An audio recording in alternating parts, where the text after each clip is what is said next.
आई, आनंदाची बातमी आहे. मला 98% मिळाले. आईला मिठी मारत मानस म्हणाला. सुनीतीच्या डोळ्यात आनंदाश्रू उभे राहिले. खूप खूप अभिनंदन बेटा, तुझ्या कष्टाचं चीज झालं.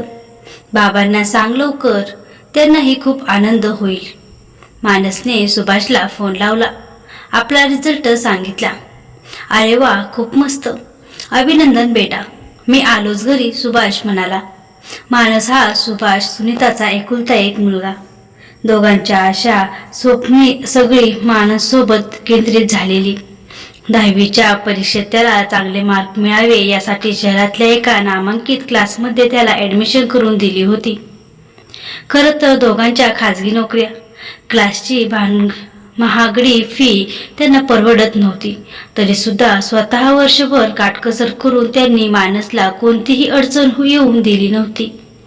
मानसनेही त्यांची जाण ठेवली. आईवडिलांना अपेक्षित असं दणदणीत यश 10वीत मिळवलं होतं. सुभाष घरी आला. येताना त्याने पेढे आणले होते. मानसला जवळ घेऊन त्याने त्याला पेढा खाऊ घातला. बाबा, आमच्या क्लासच्या सरांनीही पेढे द्यायचे का? हो मग. अरे, त्यांच्यामुळे तर तुला इतके छान मार्क्स मिळालेत. चल जाऊया आपण त्यांच्याकडे. दोघंही बापले पेढे घेऊन मानसच्या क्लासमध्ये पोहोचले. क्लासमध्ये खूप गर्दी होती. रिझल्ट लागलेल्या विद्यार्थ्यांचे पालक सरांना भेटायला आले होते.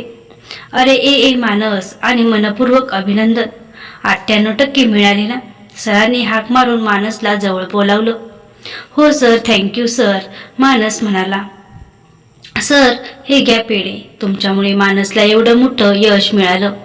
सरांना पेढे देत सुभाष म्हणाला. सरांनी पेढे घेतले आणि हसत म्हणाले, सुभाष भाऊ, पूर्ण शहरात आपला क्लास टॉपवर आहे. अहो, 25 मुलांना 95%च्या वर, 50 मुलांना 90च्या वर आणि 30 मुलांना 80च्या वर मार्क्स आहेत. मानसला आठवलं, या क्लासमध्ये 9वीत 80% असलेल्यांनाच प्रवेश मिळतो. याचा अर्थ सगळी स्कॉलर्स मुलंच येथे घेतली जातात. ही मुळातच स्कॉलर असलेली मुलं अर्थातच चांगले मार्क्स मिळवणारच होती. त्याला प्रश्न पडला, मग या मुलांच्या यशात खरंच क्लासचा काही रोल आहे? आणि कमी टक्के असलेल्या मुलांनी चांगल्या क्लासमध्ये शिकायचंच नाही का? हुशार नसलेल्या मुलांनी मग जायचं कुठं? सर, 9वीत 70% मिळालेल्या माझ्या मित्राच्या भावाला आपल्या क्लासमध्ये ॲडमिशन मिळेल? मुद्दामच त्याने सरांना विचारलं. अजिबात नाही. आपण आपल्या क्लासचा दर्जा उच्च ठेवलाय मानस, आणि आपण तो मेंटेन करतो, सर, आत्मप्रौढीने म्हणाले. तेवढ्यात इतर पालक आत शिरले. तेव्हा मानस आणि सुभाषने सरांचा निरोप घेतला. रिझल्ट लागला. आता ॲडमिशनची प्रक्रिया सुरू झाली. 11वी 12वी करून मेडिकलला जाण्याची मानसची इच्छा होती. आपल्या मुलाने डॉक्टर व्हावं असं सुनीता सुभाषचंही स्वप्न होतं. शहरातल्या एका नामांकित कॉलेजमध्ये वार्षिक 15,000 रुपये भरून मानसने प्रवेश घेतला. मानसचा कॉलेजला जायचा पहिलाच दिवस म्हणून सुनीता मुद्दामच घरी राहिली. मानस कॉलेजला गेला आणि 2 तासातच परत आला. अरे, कॉलेजला गेला नाही? सुनीताने विचारलं. अगं, गेलो होतो, पण 2-4च मुलं आली होती, त्यामुळे पिरियड्स होऊ शकले नाहीत. माझा मित्रही आला होता.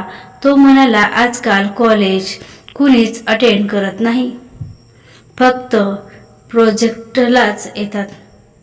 अरे, मग शिकणार कसं? कॉलेजमध्ये चांगलं शिकवत नाहीत म्हणून सगळे क्लासेस लावून घेतात. अरे, मग कॉलेजची आपण एवढी फी भरतो ती कशासाठी? फक्त नावासाठी आणि परीक्षा देण्यासाठी. चांगल्या कॉलेजमधून शिकलो हे सांगण्यासाठी. ते काही नाही, तू कॉलेजची लेक्चर्स अटेंड करत जा, सुनीता रागाने म्हणाली. अगं आई, आम्ही गेलो होतो प्राचार्यांना भेटायला. ते म्हणाले किमान 10 तरी मुलं येऊन द्यात क्लासमध्ये, मग पाठवतो प्राध्यापकांना. त्यांचं म्हणणं आहे की विद्यार्थीच बसत नाहीत लेक्चरला.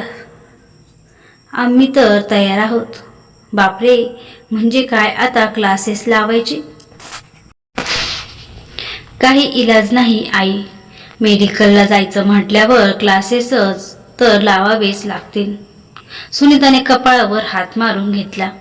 आधीच दोघांची तुटपुंजी कमाई, त्यात हा नवीन खर्च. संध्याकाळी सुभाष घरी आल्यावर मानसने सगळा किस्सा त्याला सांगितला. ठीक आहे, पण क्लासेस लावायचे तर कुठे? चांगले क्लासेस कुठे आहेत? सुभाषने विचारलं. हो, मी काढली माहिती. तुम्हाला वेळ असेल तर जाऊन यायचं का? जावंच लागेल. शिकण्यासाठी हे सर्व करावं तर लागणारच आहे. दोघं एका क्लासमध्ये पोहोचले. बाहेर बसलेल्या रिसेप्शनिस्टने मार्क्स विचारले. त्यांनी सांगितल्यावर ती म्हणाली, ठीक आहे, आमची 11वी 12वीची मिळून 1,80,000 फी आहे. एका टप्प्यात भरली तर तुम्ही 4 टप्प्यातही भरू शकता. पण मग 50,000चे 4 टप्पे अशी फी होईल 2 लाख. बापरे, एवढी फी कोण देतं का? सुभाषने विचारलं. ती हसली आणि जरा मरगुरीनेच म्हणाले, कुणी देतं का? अहो सर, आमची 120 विद्यार्थ्यांची कॅपॅसिटी आहे. 115 जागा भरल्यात. तुम्ही घाई केली नाही तर तुमच्या मुलाला ॲडमिशन मिळणं मुश्किल आहे. आणि मुलाच्या चांगल्या भवितव्यासाठी खर्च हा करावाच लागतो. तेवढ्यात एक मुलगी आईवडिलांसोबत चौकशी करण्यासाठी आली. रिसेप्शनिस्टने तिला मार्क्स विचारले. तिने 75% सांगितल्यावर ती म्हणाली, सॉरी, 85%च्या खाली आम्ही ॲडमिशन देत नाही. पण आम्ही तुला वेटिंगवर ठेवू. आमच्या उरलेल्या 5 जागा भरल्या नाहीत तर आम्ही तुला कॉल करू. मुलीचा चेहरा पडला. तिचे पालक रिसेप्शनिस्टला विनवण्या करू लागले. अहो, एकदा सांगितलेलं ना तुम्हाला. रिसेप्शनिस्ट त्यांच्यावर खेचकत म्हणाले, मी काही करू नाही शकत म्हणून. अहो, पण इथे वाट बघत बसलो तर बाकीचे क्लासेस फुल व्हायचे. मग तेथेही ॲडमिशन मिळणार नाही. त्या मुलीचे वडील गतिकतेने म्हणाले, सॉरी, तुम्ही सरांना भेटू शकता. तो संवाद ऐकून मानसला काय वाटलं कुणास ठाऊक. तो त्या रिसेप्शनिस्टला म्हणाला, मॅडम, तुम्ही यांना ॲडमिशन द्या. मला नाही घ्यायची ॲडमिशन. तेथे बसलेले सगळे त्याच्याकडे अवाक होऊन बघू लागले. अरे मानस, असा काय करतोस? ॲडमिशनसाठीच तर आलो ना आपण. सुभाष आश्चर्यचकित होऊन म्हणाला, नाही बाबा, आपण फक्त चौकशीसाठी आलोय. चला आपण बाहेर जाऊया. आणि तो उठून बाहेरही पडला. सुभाषही हतबल होऊन त्याच्या मागे बाहेर पडला. मानस, काय वेडेपणा चालवलाय? अरे, आपल्या शहरातला सर्वात नावाजलेला क्लासेस आहे हा. आणि तू नावाजलेला आहे कारण ते हुशार मुलांनाच प्रवेश देतात. बघितलं ना तुम्ही, त्या मुलीला क्लासची खरी गरज होती. तिला ते प्रवेश देत नव्हते. आणि बाबा, मला इतका महागडा क्लास लावायचाच नाहीये. आपण एखादा नवा क्लास बघू. ते फी कमी घेतात आणि नाव मिळवण्यासाठी चांगलं सुद्धा शिकवतात. तू पैशांची काळजी नको करूस मानस. तुला डॉक्टर करायचं आमचं स्वप्न आहे. प्रसंगी आम्ही स्वतःला गहाण ठेवू, पण तुला कसलीच कमी पडून देणार नाही. मानस हसला. मला समजतंय ते बाबा, पण त्यांची काहीच गरज नाही. चला आपण 2-3 क्लास बघू आणि फायनल करू. 3 क्लासमध्ये चौकशी केल्यानंतर 4थ्या क्लासमध्ये त्यांनी प्रवेश नक्की केला. मानससारखा हुशार मुलगा आपल्या क्लास जॉईन करतोय हे पाहून क्लासवाल्यांनाही आनंद झाला. मानस कॉलेजमध्येही 3-4 वेळा जाऊन आला, पण पिरियड्स कुणीच अटेंड करत नव्हतं. याचा त्याला दुःख होत होतं. एकदा केमिस्ट्रीच्या प्रॅक्टिकलला सगळे विद्यार्थी जमले. अशा सगळ्यांशी बोलायचं असं मानस ठरवून आला होता. प्रॅक्टिकल संपल्यावर व्हरांड्यात जमलेल्या मुलांकडे तो गेला. मित्रांनो, तुमच्यापैकी क्लास कुणी नाही लावलेला? सगळे एकमेकांकडे पाहू लागले. एक मुलगा म्हणाला, अरे वेड्या, सायन्सचा स्टुडंट क्लास लावणार नाही असं कधी होईल का? आम्ही नाही लावला क्लास का? काय झालं? सगळ्यांच्या नजरा त्या आवाजाकडे वळल्या. 4-5 गरीब घरची मुलं समोर उभी होती. का, तुम्ही का नाही लावला क्लास? मानसने विचारलं. आम्ही 15 किलोमीटरवरच्या एका खेड्यात राहतो. घरची परिस्थिती एवढी चांगली नाहीये. आमच्यापैकी कुणाचे वडील शेती करतात तर कुणाचे छोटे मोठे उद्योग किंवा मजुरी. क्लासची महागडी फी आम्ही नाही भरू शकत. मग तुम्ही पिरियड्स का नाही अटेंड करत? आम्हाला खेड्यावरून बसने किंवा सायकलने यावं लागतं. त्याला आमची तयारी आहे. एकदा दोनदा आम्ही येऊन पाहिलं, पण इथे कुणी येतच नाही. हे पाहून आम्हीही येणं सोडलं. अरे, आपण एवढी फी भरतो कॉलेजची, ती कशासाठी?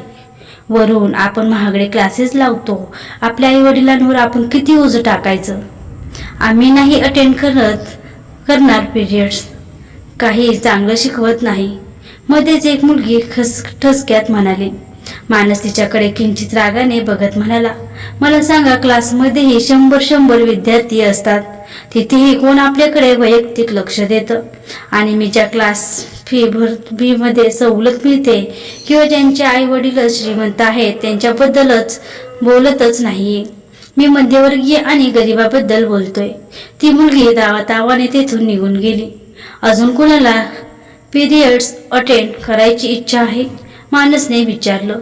आमची 4-5 मुली एकदमच म्हणाल्या. मानसने सगळी मुलं मोजली.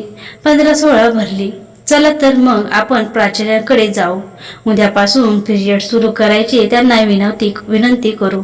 दुसऱ्या दिवसापासून कॉलेजमध्ये पिरियड सुरू झाले.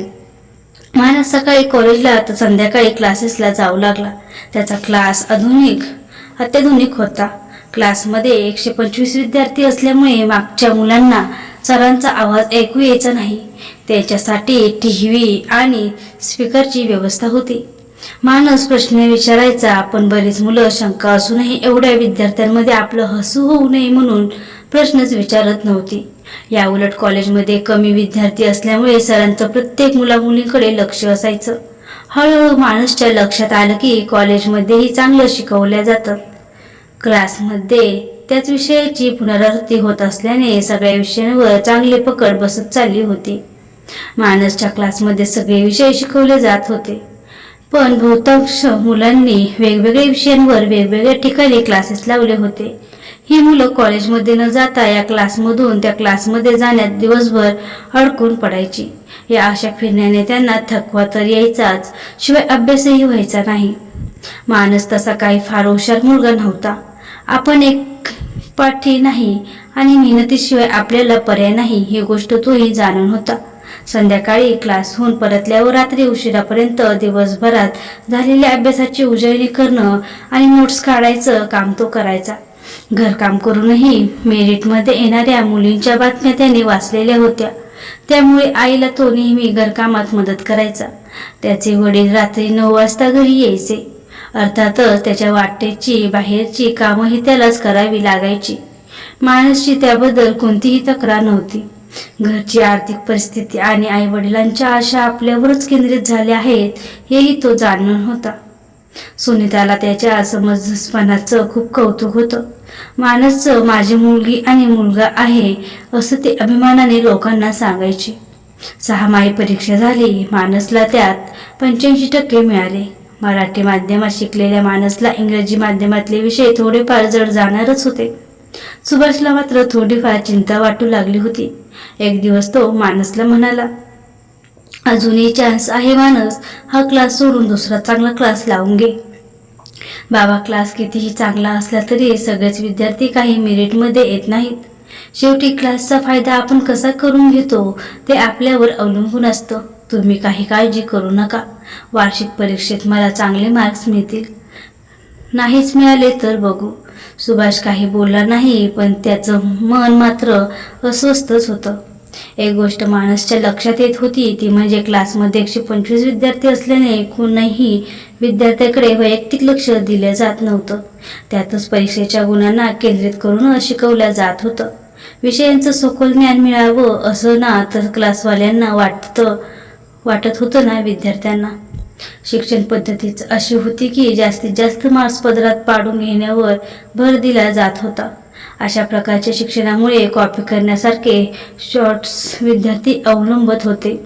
वार्षिक परीक्षा सुरू झाली तसं मानसवर आईवडिलांच्या अपेक्षेचं प्रचंड दडपण आलं. खरं तर 11वीच्या मार्क्सचा काहीही फरक पडणार नव्हता, पण 12वीत आपण काय देवे लावणार आहोत हे त्या मार्क्समुळेच कळणार होतं. मानसने रात्रंदिवस केला आणि परीक्षा दिली. रिझल्ट लागला. मानसला 88% मिळाले. ते मार्क्स पाहून सुभाष सुनीताचे धाम दणाणलं. बघ मानस, तुला आम्ही म्हणत होतो चांगलाच क्लास लाव, पण तू ऐकलं नाहीस. बघितलं ना काय झालंय ते. सुनीता रडवली होती म्हणाले, अगं आई, क्लासवर काही अवलंबून नसतो. जो क्लास बाबांना लावायचं म्हणत होते त्या क्लासचा रिझल्ट आमच्या क्लासपेक्षाही कमी आहे. आमच्या क्लासमध्ये मी दुसरा आलोय. पहिल्या नंबरच्या मुलालाही 90% आहेत. एवढं काही वाईट घडलेलं नाहीये. अजून 1 वर्ष बाकी आहे, होईल प्रगती. मानस वैतागून म्हणाला. अरे पण बेटा, मेडिकलच्या दृष्टीने इतकं मार्क्स पुरेसे नाहीयेत. शिवाय आता नेटची ही परीक्षा असेल. त्या दृष्टीने चांगलाच क्लास लावणं आवश्यक नाहीये का? सुभाषने विचारलं. बाबा, तुमचीच काय सगळ्यांचीच हाही मानसिकता झाली आहे की क्लास लावल्याशिवाय चांगले मार्क्स मिळत नाहीत म्हणून. आपला आत्मविश्वास कमी पडतो म्हणून आपल्याला तसं वाटतं. तुमच्या काळातही डॉक्टर, इंजिनियर, शास्त्रज्ञ झालेत. कधी त्यांनी क्लासेस लावलेत? अरे बेटा, तो काळ वेगळा होता. त्यावेळी इतकी जीवघेणी स्पर्धा नव्हती. आजकाल 0.5 मार्कनी ॲडमिशन हुकतात. सुभाष त्याला समजावत म्हणाला. मान्य आहे बाबा मला, पण मेडिकलला ॲडमिशन नाही मिळाली तर आभाळ थोडीच कोसळणार आहे. दुसऱ्याही शाखा आहेत. आर्ट्स ग्रॅज्युएट IAS होऊन कलेक्टर बनतात. कॉमर्सवाले चार्टर्ड अकाउंट बनून डॉक्टर इतकाच पैसा कमवतात. इंजिनियरच्या अनेक अशा शाखा आहेत जिथे खोऱ्याने पैसे मिळवू शकतो. अहो, अंगठा छाप लोक आमदार, खासदार बनतात आणि वाटेल त्या मार्गाने पैसा कमवतात. बोलता बोलता मानस हसला, पण सुनीता गंभीर होते. मानस, हा गमतीचा मुद्दा नाहीये. डॉक्टरांचं स्टेटस काही वेगळं असतं. तू डॉक्टर व्हावंस असं आमचं स्वप्न आहे. त्याकरता आम्ही काहीही करायला तयार आहोत. बरं, तू आता कुठे क्लास लावणार आहेस? सुनीताने विचारलं. मित्रांनो, पुढील भागात बघूयात की मानस क्लास लावेल का. त्यासाठी पुढील भाग पाहण्यासाठी आपल्या चॅनेलला सबस्क्राईब करा.